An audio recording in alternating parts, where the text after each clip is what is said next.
Check out FlipsideGaming.com for all your gaming needs. Use the promo code HEROES to save 10% on all orders over $10.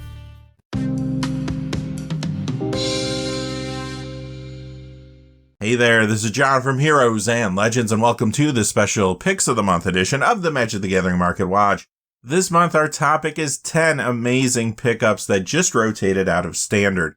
Now, if you're familiar with this series, you know that we discuss cards that could go up in value to some degree in the coming months or years. We're not necessarily discussing cards that are the best gameplay-wise, but cards that could appreciate in value.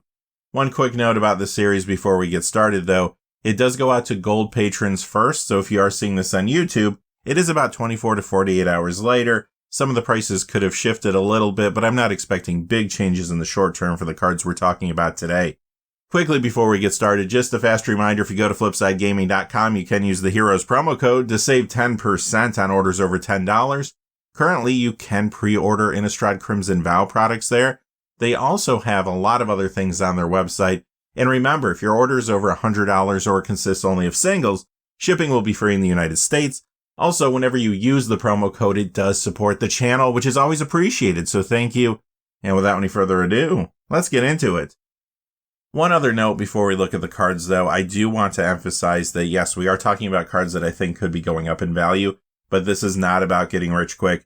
I would not anticipate these cards to double or triple in price overnight, anything like that.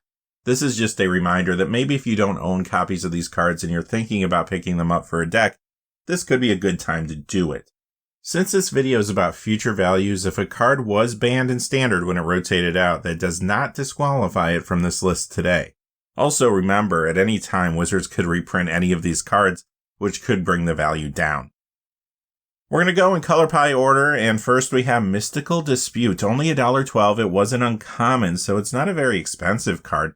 This is a huge sideboard card in multiple decks in Pioneer as well as Modern.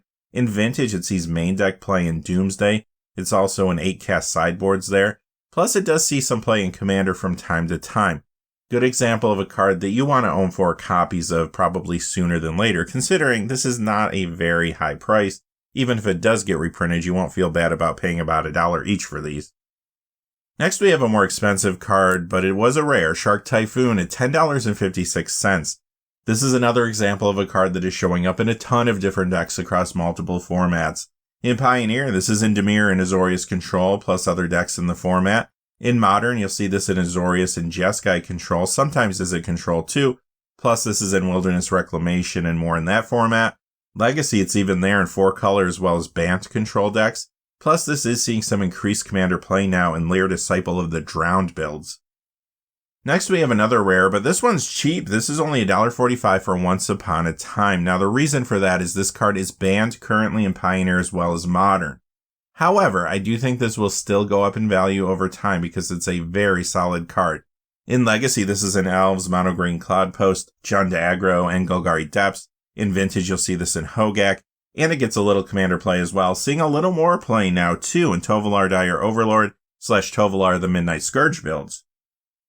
This price still surprises me. Kahira the Orphan Guard, only $1. This card sees a good amount of play. Pioneer Azorius Control decks run this as a companion many times. Modern Azorius Control decks do as well. It's also in Elementals and Jeskai Control in Modern.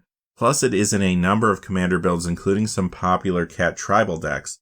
I would imagine when Wizard circles back and supports any of the tribes that you see on the card here, this could jump up in price.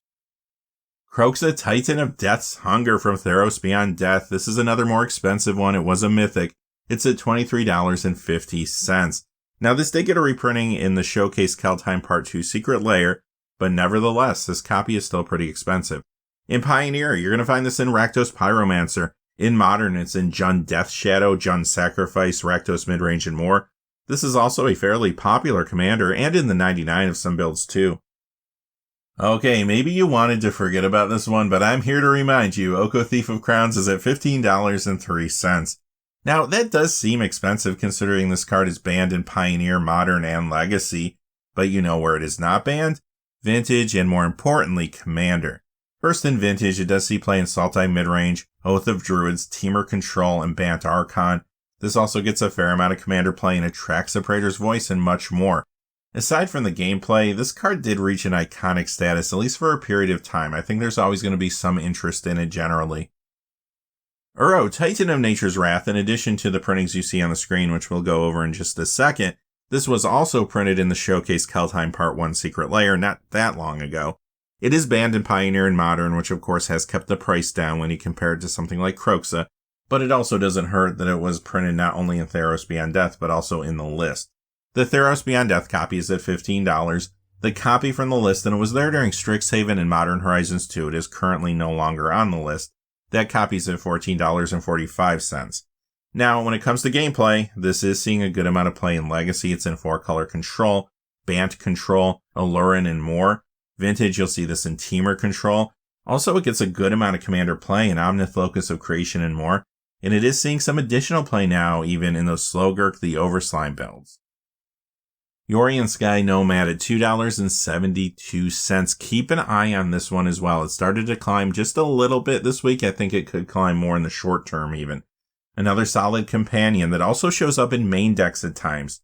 In Pioneer, this is in Orzhov as well as Azorius Blink. It's in 5-color enchantments, 4-color ramp. In Modern, you'll see this in Azorius Blink there. Imperial Yorion, Kiki Chord, sometimes Thopter combo. This week, there was even a modern 80-card Yorion Crashing Footfalls deck featured by Channel Fireball, and so far that has been gaining some steam. We'll have to kind of see where that goes in the long term, though. In Legacy, this is in Death and Taxes, 4-color Zenith. Also, this gets commander play in Brago King Eternal and more.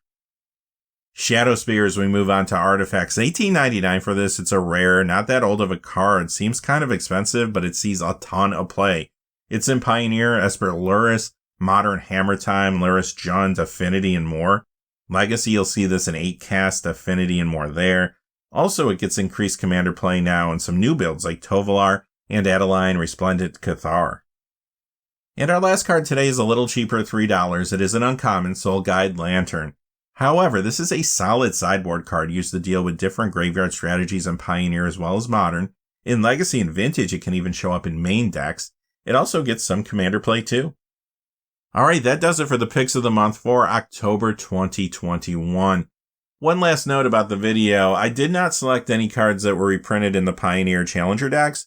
There are some really good cards in there though that did get reprints you might want to check out, and because that product is hitting stores now, some of those cards could be approaching their short-term lows. With that being said though, I hope you can join us this weekend for our regular episode of the Magic the Gathering Market Watch, where we look into everything that's happening in the secondary market. Until then, though, hey, thanks for watching. Stay safe out there. Please remember to like and subscribe, and have a great day. Hey, thanks for watching. This video is made possible through the generous support of viewers like you on Patreon. Check out the description below for links to our Patreon page, as well as our Amazon affiliate store, where a small percentage of all sales will also help support the channel. Finally, if you haven't had a chance yet to subscribe, hit that subscribe button so you don't miss any of the new videos on Heroes and Legends. Talk to you again soon, and have a great day.